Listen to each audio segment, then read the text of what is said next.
गांव में सोमू नाम का एक गरीब किसान अपनी पत्नी उर्मिला के साथ रहता था। सोमू और उर्मिला बहुत ही मेहनती और ईमानदार थे। पिछले 2 दिनों से लगातार बारिश हो रही थी। मुझे तो लगता है आज भी यह बारिश बंद नहीं होने वाली है। हाँ, ऐसा ही लग रहा है। बादलों को तो देखो, कितने काले हैं। अगर ये बारिश बंद नहीं हुई तो हमारा ये मिट्टी का घर जल्दी ही गिर जाएगा। हमने कितनी मुश्किलों से सर छुपाने के लिए घर बनाया था। तुम सही कह रही हो, लेकिन ऊपर वाले की जैसी मर्जी होगी वैसा ही होगा। हम उसकी मर्जी के आगे कुछ भी नहीं कर सकते। सोमू और उर्मिला रात भर एक छतरी लेकर अपने घर के बाहर बैठे रहते हैं, लेकिन बारिश तो मानो उनका घर ही गिराने आई थी। सुबह होते होते उन दोनों का मिट्टी का घर गिर जाता है। अब क्या करेंगे हम? कुछ भी समझ में नहीं आ रहा है। मेरा तो दिमाग ही काम नहीं कर रहा।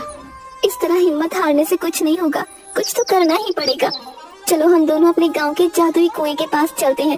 वो सबकी मदद करता है, हमारी भी जरूर करेगा। तुम सही कह रही हो। उस जादुई कुएं ने गांव में कितने ही लोगों की मदद की है। वह हमारी भी मदद जरूर करेगा। सोनपुर गांव में एक जादुई कुआं था। उस कुएं का पानी बहुत ही साफ और मीठा था। उस कुएं में बहुत सारे हीरे थे। जब भी कोई गांव वाला उस कुएं से अपनी परेशानी बताता तो वो कुआं एक हीरा निकालकर उस गांव वाले को दे देता और उनकी मदद करता।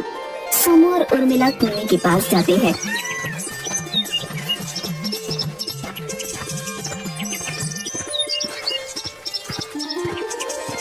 देखो तो इस कुएं का पानी कैसा चमक रहा है। जादुई कुएं, हम बड़ी उम्मीद लेकर आपके पास आए हैं। हमने बड़ी मेहनत से अपना एक छोटा सा मिट्टी का घर बनाया था ताकि हम सिर छुपा कर रह सके। लेकिन कल रात बारिश की वजह से हमारा वह मिट्टी का घर टूट गया। तुम गांव में सबकी मदद करते हो। हम बड़ी उम्मीद लेकर तुम्हारे पास आए हैं। तुम हमारी भी मदद कर दो। तुम दुखी मत हो सोमू। मैं जानता हूँ कि तुम दोनों बहुत ही मेहनती और ईमानदार हो। मुझे तुम्हारी मदद करके बहुत खुशी मिलेगी। अब तुम कुएं पर रखी बाल्टी को मेरे अंदर डालो और एक हीरा ले लो। सोमू और उर्मिला वैसा ही करते हैं और एक हीरा ले लेते हैं। दोनों हीरे को देखकर बहुत खुश होते हैं। जादुई कुएं, तुम्हारा बहुत बहुत शुक्रिया। तुमने इस मुश्किल समय में हमारी मदद की। हम तुम्हारा ये एहसान पूरी जिंदगी नहीं भूलेंगे। वो दोनों हीरा लेकर चल पड़ते हैं। गांव के लोगों की मदद करना कुएं को बहुत अच्छा लगता था और गांव वाले उस कुएं से बहुत प्यार करते थे। मैं सोच रहा हूँ कि इस हीरे को बेचने शहर चला जाऊँ। वहाँ मुझे इसके अच्छे पैसे मिल जाएंगे। तुम बिल्कुल ठीक सोच रहे हो। एक काम करो, शहर में तुम्हारे चाचा जी का बेटा रहता है ना, उसके घर चले जाओ। वो जरूर किसी अच्छी जगह पर इस हीरे का सौदा करवा देगा। मैं अभी निकल जाता हूँ ताकि कल सुबह तक हीरे का सौदा करके पैसे लेकर समय से वापस आ जाऊँ। ठीक है, तुम अभी शहर के लिए निकल जाओ। सोमू शहर में रहने वाले अपने चचेरे भाई नंदू के घर जाता है।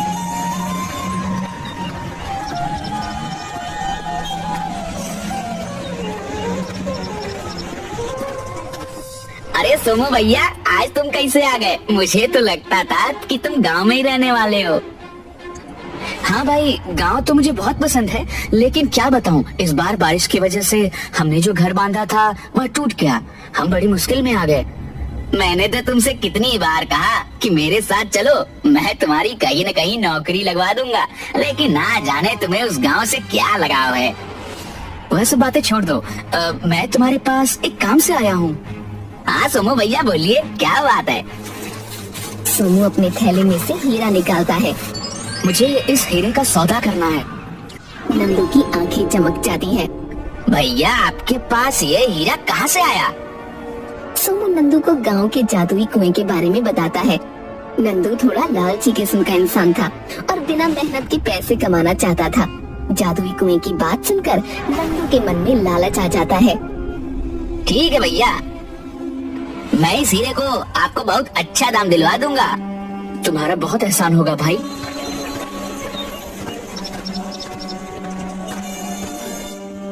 नंदू सोमू को हीरे के अच्छे दाम दिलवा देता है और सोमू गांव के लिए वापस निकल पड़ता है। सोमू को देखकर, आ गए तुम, हो गया हीरे का सौदा? हाँ, नंदू की वजह से हीरे के बहुत अच्छे दाम मिले मुझे। अब जल्दी से अपना घर बनवा लेते हैं। घर नहीं, पक्का घर बनवा लेते हैं। हीरे बेचकर जो पैसे मिले थे, सोमू उससे अपने लिए घर बनवाता है और बाकी के पैसों से वो अपने घर में ही एक छोटी सी दुकान खोल लेता है। सोमू खेतों में काम करता और उर्मिला दुकान संभालती। आज मैं खेतों से जल्दी वापस आ जाऊंगा और फिर हम जल्दी दुकान बंद करके जादुई कुएं को धन्यवाद बोलने चलेंगे। अगर जादुई कुएं ने समय पर हमारी मदद नहीं की होती तो न जाने हमारा क्या होता। वह जादुई कुआं गांव वालों के लिए वरदान है। वह हमेशा सबकी मदद करता है। तभी तो गांव के लोग भी कुएं को इतना प्यार करते हैं, उसका इतना ध्यान रखते हैं। घर के बाहर से किसी की आवाज आती है।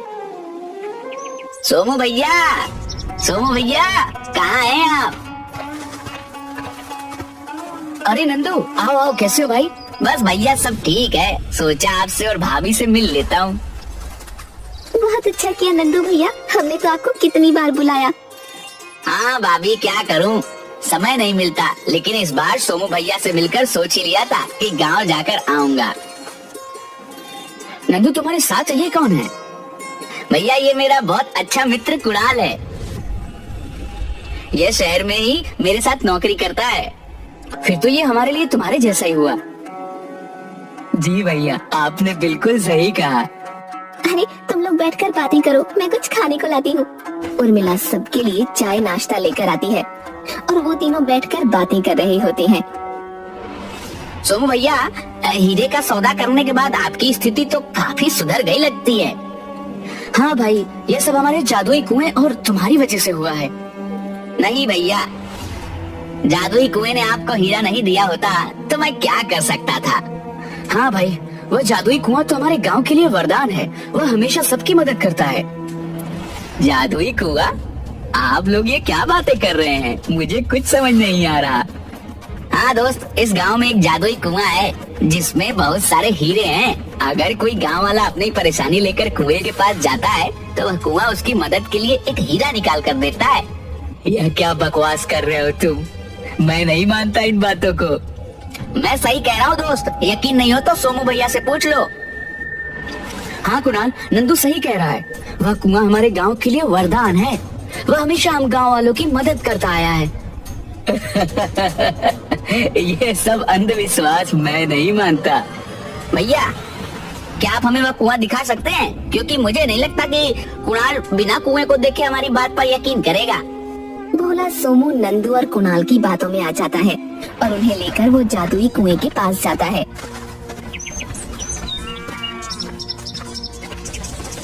इतने हीरे मैंने सोचा ही नहीं था।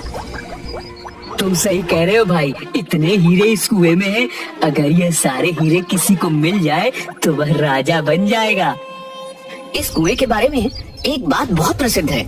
यह कुआं सिर्फ मजबूर लोगों की ही मदद करता है और एक बार में एक इंसान को सिर्फ एक ही हीरा देता है। कुएं के अंदर देखकर नंदू और कुणाल एक दूसरे को देखकर हंसते हैं और सोमू के घर रात गुजारने वापस चले जाते हैं। रात को सोमू और उर्मिला के सोने के बाद नंदू और कुणाल जादुई कुएं के पास जाते हैं। भाई, हमें किसी भी तरह ये सारे हीरे इस कुएं से निकालने होंगे। अगर ये सारे हीरे हमें मिल गए तो हमें कभी नौकरी करने की जरूरत नहीं होगी। हम दोनों रातों रात अमीर हो जाएंगे। लेकिन हमें यह काम बड़ी सावधानी से करना होगा। तुम सही कह रहे हो।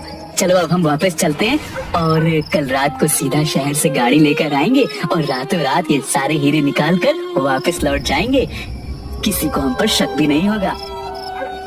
ठीक कहा तुमने। कल सुबह हम शहर जाने के लिए यहाँ से निकल पड़ते हैं। सबको लगेगा कि हम लोग तो वापस चले गए और किसी को हम पर शक भी नहीं होगा।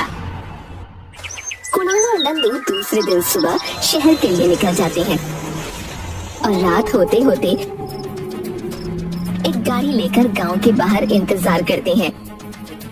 देर रात दोनों जादुई कुएं के पास जाते हैं। भाई नंदू, तुम बोरे को पकड़ कर रखो और मैं इस बाल्टी से हीरे निकाल कर डालता जाता हूँ। नंदू और कुणाल जादुई कुएं की कोई बात नहीं सुनते और बाल्टी भर भर कर हीरे कुएं में से बाहर निकालने लगते हैं। जैसे ही बाल्टी कुएं से बाहर आती है, सारे हीरे गायब हो जाते हैं और सिर्फ पत्थर बचते हैं। ये क्या हो गया? हीरे कहाँ गए? बाल्टी में तो थे। लेकिन अब नहीं है। दोनों कुएं के अंदर देखते हैं। ये कुआं तो सूख गया, अब ना तो इसमें पानी है और ना ही हीरे दिख रहे हैं। यहाँ तो सिर्फ मिट्टी और पत्थर ही दिख रहे हैं। चलो जल्दी यहाँ से भाग जाते हैं। अगर किसी गांव वाले ने हमें यहाँ देख लिया तो ना जाने हमारा क्या करेंगे। दोनों वहाँ से भाग जाते हैं। थोड़ी दूर पहुँचने के बाद ही अचानक से नंदू चिल्लाता है, कुणाल भाई, अब मुझे कुछ नहीं दिख रहा है। अरे तुम कहाँ हो? मैं यही हूँ। क्या हो गया तुम्हें? अब मुझे कुछ भी दिखाई नहीं दे रहा। मुझे अपना हाथ दो। ये लो मेरा हाथ पकड़ो। कुणाल अपना दाहिना हाथ नंदू की तरफ बढ़ाने की कोशिश करता है, लेकिन उसका हाथ उठता ही नहीं। अरे नंदू, मेरा दाहिना हाथ काम नहीं कर रहा है। मुझे तो लगता है हमारे पापों की सजा मिल गई। तुम ठीक कह रहे हो। हमें उस जादुई कुएं के पास वापस जाकर उससे माफी मांगनी होगी। वो दोनों जादुई कुएं के पास वापस जाते हैं।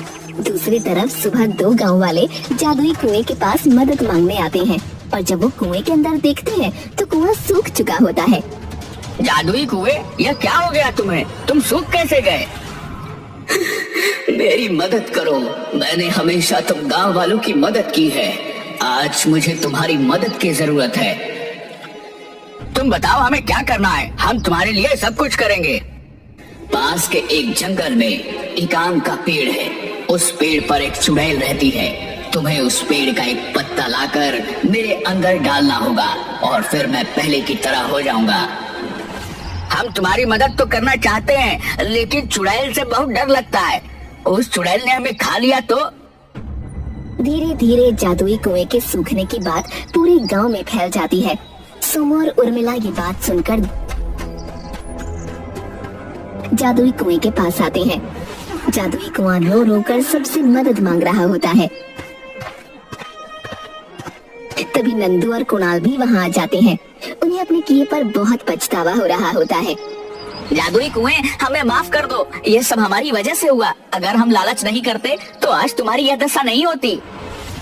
मैं तुमसे क्या कहूँ? एक तरफ तुमने अपने लालच पे आकर मुझे इस स्थिति में पहुंचा दिया, और दूसरी तरफ यह गांव वाले हैं जिनकी हमेशा बुरे वक्त में मैंने मदद की। आज मेरे बुरे वक्त में मेरी कोई मदद करने को तैयार नहीं है।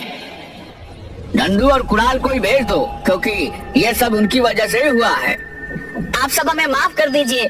हमें अपनी गलती का एहसास हो गया है, लेकिन इस स्थिति में हम कैसे आम का पत्ता लेकर आएंगे? मैं तुम्हारी मदद करूंगा जादुई कुएं।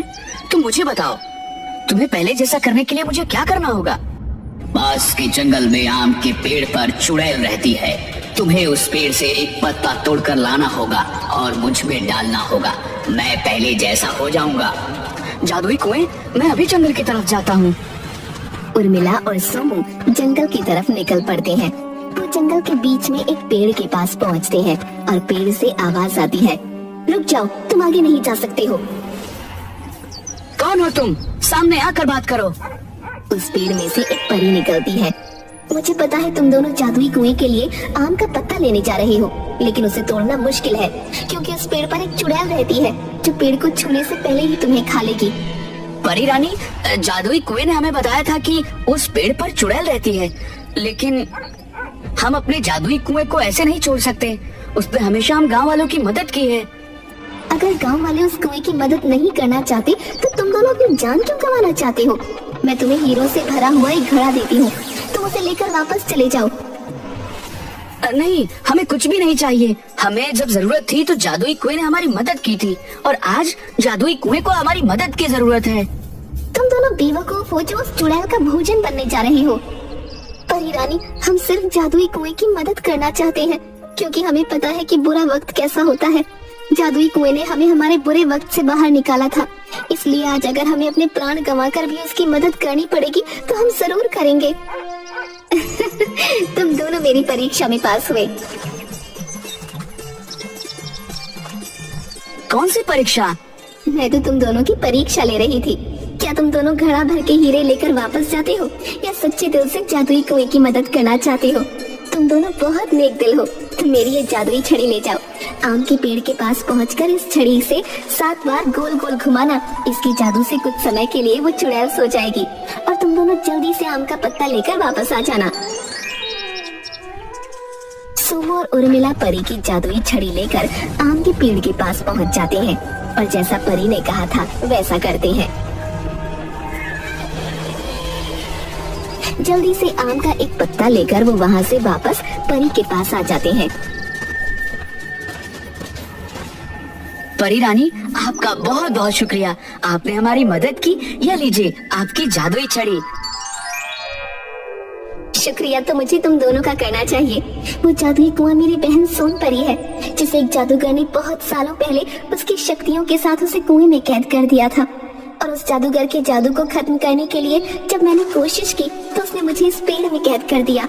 बहुत सालों की तपस्या के बाद मुझे और मेरी बहन को एक योगी ने आशीर्वाद दिया कि जब कोई सच्चा मनुष्य निस्वार्थ भाव से हमारी मदद करने आएगा तब हम दोनों इस कैद से आजाद हो जाएंगे। और आज तुम दोनों की वजह से मैं और मेरी बहन उस जादूगर की कैद से आजाद हो जाएंगे। परी जी, क्या आप सच कह रही हैं? हमारा जादुई कुआं एक परी है? हाँ, मैं बिल्कुल सच कह रही हूँ। वो तीनों जादुई कुएं के पास वापस आते हैं। जैसे ही सोमू आम का पत्ता उस कुएं में डालता है, कुएं के अंदर से सोन परी बाहर आती है। तुम्हारा बहुत बहुत शुक्रिया। तुम दोनों के निस्वार्थ भाव की वजह से आज मैं और मेरी बहन उस जादूगर के जादू से मुक्त हो गई है। अब हम अपने परीलोक वापस जा सकते हैं। शुक्रिया तो आपका है, जो आपने इतने सालों तक इस कुएं में कैद रहने के बाद भी अपना स्वभाव नहीं बदला और हमेशा दूसरों की मदद की। मदद तो मैंने इस गांव में सबकी की, लेकिन आज जब मुझे मदद की जरूरत थी तो सबने अपना मुंह फेर लिया। मैं तुम दोनों का एहसान कभी नहीं भूलूंगी। और मैं नंदू और कुणाल को भी माफ करती हूँ। उन्होंने जो किया उसकी सजा उन्हें मिल गई है। नंदू, कुणाल और गांव वाले अपने किए पर बहुत शर्मिंदा होते हैं और सोन परी से माफी मांगते हैं। सोन परी और उसकी बहन परीलोक वापस चले जाते हैं और जाते जाते वो दोनों सोमू और उर्मिला के घर में हीरों से भरा हुआ एक घड़ा रख देते हैं।